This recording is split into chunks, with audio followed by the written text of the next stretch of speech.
Technology the way you like it. This is Technology Today.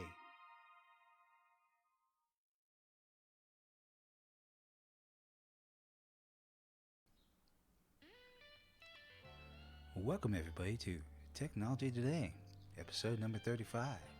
I'm your host, David Herzog, and today I've got some stories from the world of technology, and I'm going to talk about the cost of building your first PC. So without any further delay, let's go ahead and get started.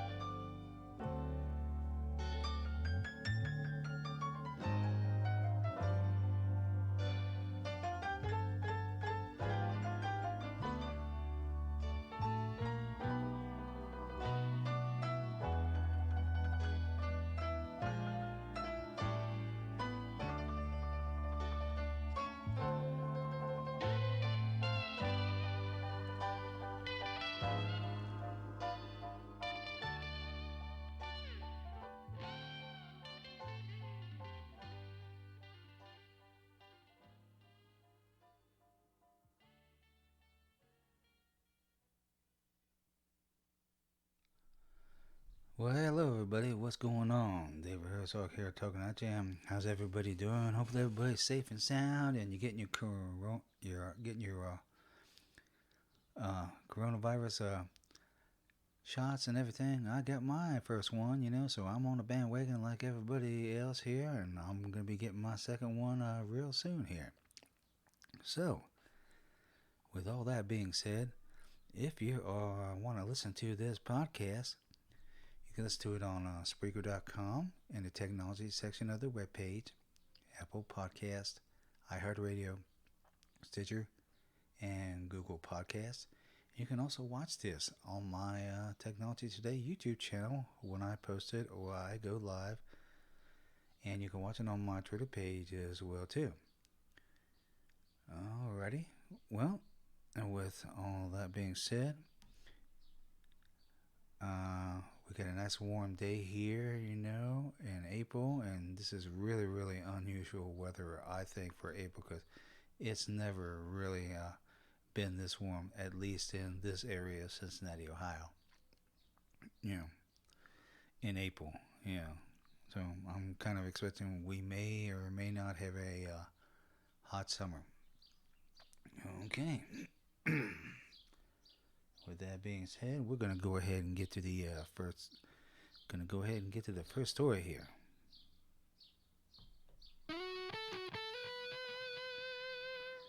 Microsoft Exchange attacks increase while WannaCry gets a restart. And the recently patched vulnerabilities in Microsoft Exchange have sparked new interest among cybercriminals who increased the volume of attacks focusing on this particular vector. While ransomware attacks have increased in frequency in the past 6 months, cybersecurity company Check Point last week noticed a surge in incidents targeting Microsoft Exchange servers vulnerable to the so-called proxy logon critical bugs. Even with patching moving at a rapid pace, the company saw attempted attacks triple across the globe, counting tens of thousands. According to Microsoft, there were about 82,000 vulnerable Exchange servers on March 14th. About a week later, the number dropped considerably to roughly 30,000 exposed machines as per data from RiskIQ. Telemetry data from Checkpoint last week showed more than 50,000 attack attempts globally, most of them aimed at organizations in the government, military, manufacturing, and banking and finance sectors. Almost half of the exploits attempts occurred in the U.S., 49%, by far the most appealing region compared to the other countries where Checkpoint recorded far fewer incidents. The UK, 5%, Netherlands and Germany, 4%.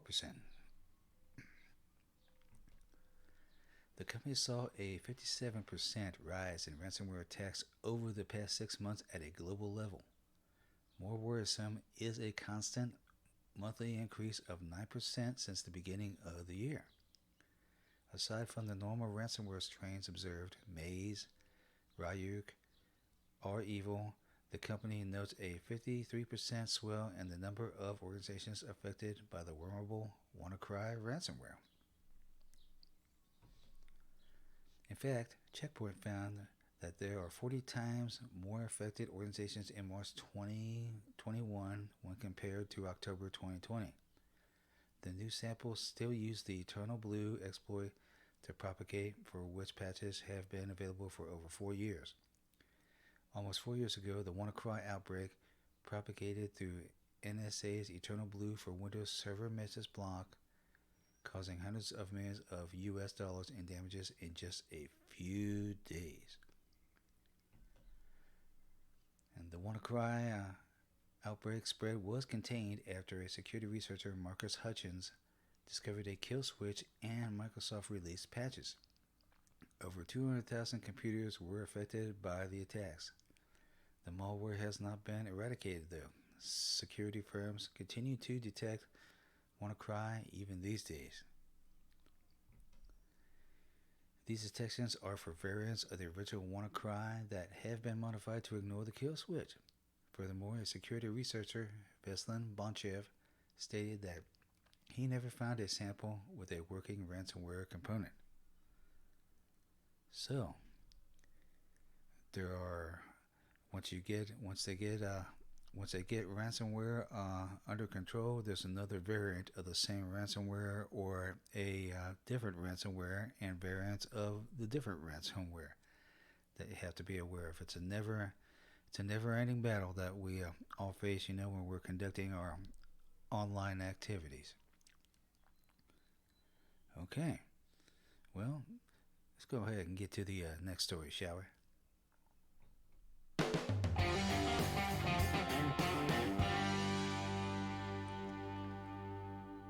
All right, and next story I have for the podcast here, Cisco adds People Insights analytics to Webex.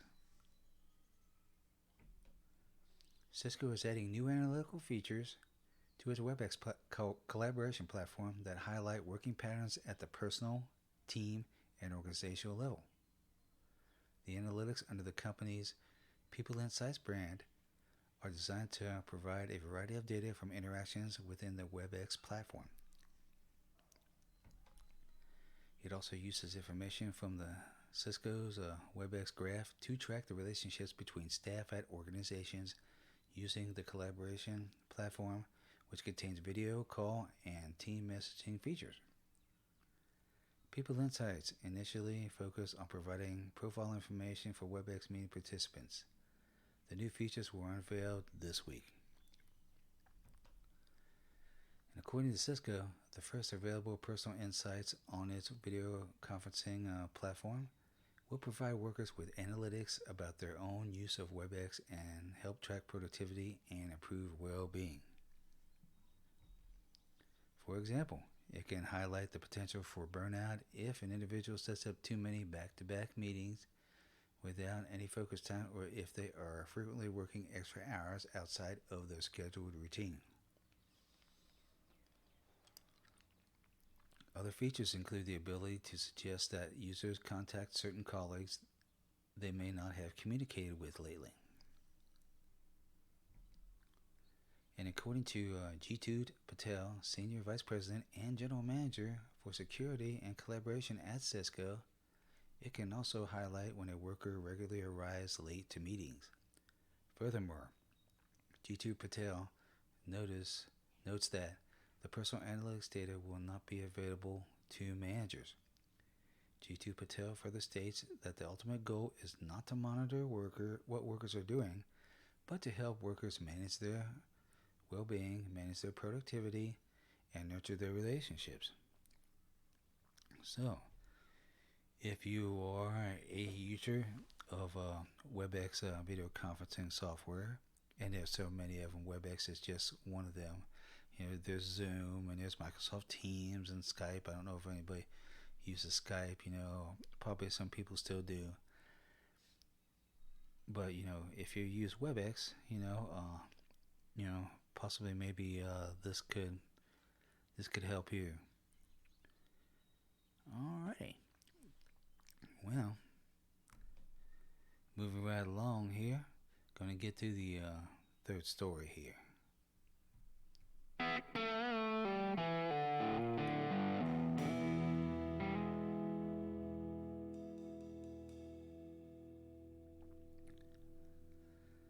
Alright, get the third story here.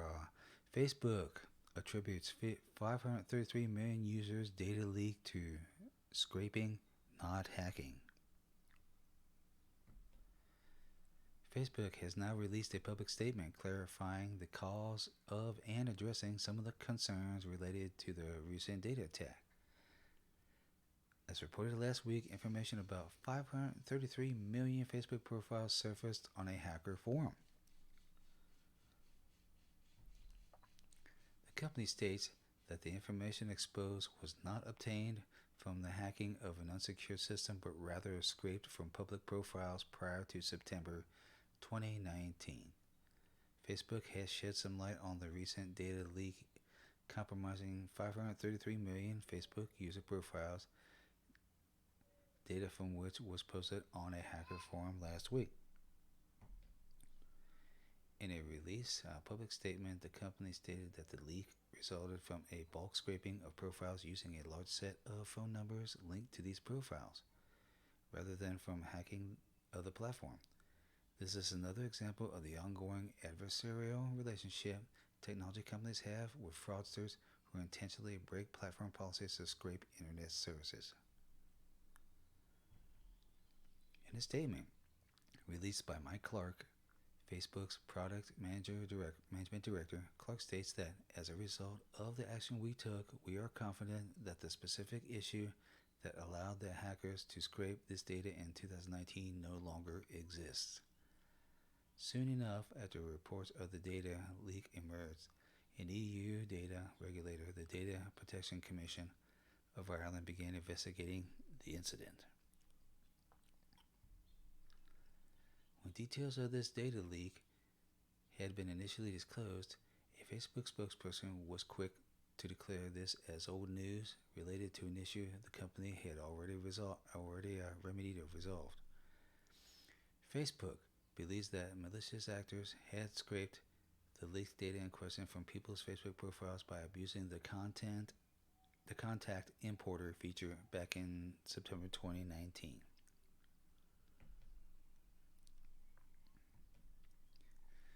When Facebook became aware of how malicious actors were using this feature in 2019, Facebook made changes to the contact importer to prevent malicious actors from using software to imitate Facebook's app and upload a large set of phone numbers to see which ones match Facebook users. Prior to these changes having been implemented, Facebook's endpoints could be queried by anyone to obtain a limited set of public data from user profiles. So, if you use Facebook to communicate, with anyone, family or friends, there's a story right there for you, Okay, and it's really interesting, that once there is a breach, there's a correction of that breach, and then there's another breach after that. So it just keeps going on and on. It just keeps escalating. All right. With that being said, gonna go ahead and get to the technology tip of the day podcast, and this one is about the cost of building your own PC.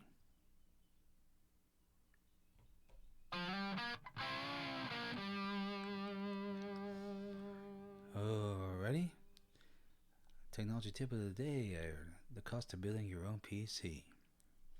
And once you build your own PC, you're gonna have one of the greatest experiences of your entire life. I've built 3 of them, and I built one this year because it'd been a long time since I built one. I built a Z87 chipset computer, Intel 1150 socket processor with an Intel 1150 processor system board in it and 16 gigs of memory. That was 7 years ago. Yeah. And I built this one because of this is the first, second, this is the third decade of this century that we are embarking on.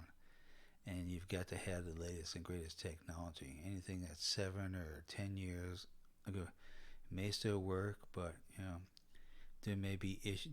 You may have resource issues. Eventually down the line. Well, with that being said, I got the computer in question to show you that I built here, and there it is right there, and it's really great. I love it. I'm glad I built it. And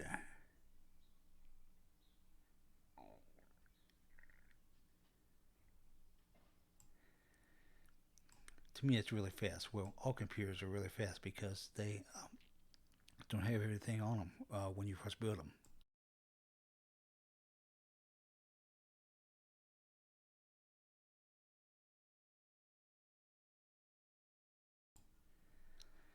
All right. And as you can see, that computer in question right there, I'm going to go ahead and I'm going to show you the spreadsheet of all the parts that went into this computer. And as you can see, here are all the parts that went into this. Here are the spreadsheet of the parts that went into this computer. I got a GeForce GT 710 Asus graphics card for $44.99. Got a DVD burner, $21.99. Corsair case to put all the parts in, $69.99. And we got $179.99 for the Asus Prime Z390 chipset A motherboard. And the Mugen 5 CPU cooler. This has an aftermarket cooler on it because the processor i7 Intel did not, i7 9700K did not come with a stock cooler, so I had to get a aftermarket cooler. But that was $49 from Amazon. The Scythe Mugen 5 CPU air cooler. The processor Intel Core i7, as I previously just mentioned, 9700K 1151 socket processor because it got 1151 socket board. Corsair Vengeance LPX 16 gig DDR4 3200 speed memory $89.99. This system board has a Samsung 970 EVO Plus 1 terabyte M.2 NVMe SSD, which means there are no SATA hard drives in. There's no SATA hard drive in this computer that I built for myself. Also, $134.99 for EVGA 750 watt GT modular power supply. I went modular because I did not want to have a whole bunch of extra cables inside my case, having to be tucked away somewhere inside the case. So that's why I went modular on this one. Cost a little bit more, but it was worth it because I only have 3 cables in there: the 2 for the system board, and the 2 for the system board, the 24 pin, and the CPU one on the system board, and the one for the and power for the optical drive, DVD drive. And after that, had to get a license of Windows 10 operating system. You gotta buy a license of Windows 10 operating system because you don't have a computer without an operating system. And you said NOD 32 antivirus. Bought a license to that. And I have a license of Malwarebytes. That's good for 3 computers. So I have that I installed that on this computer. So I have malware protection and antivirus protection as well too.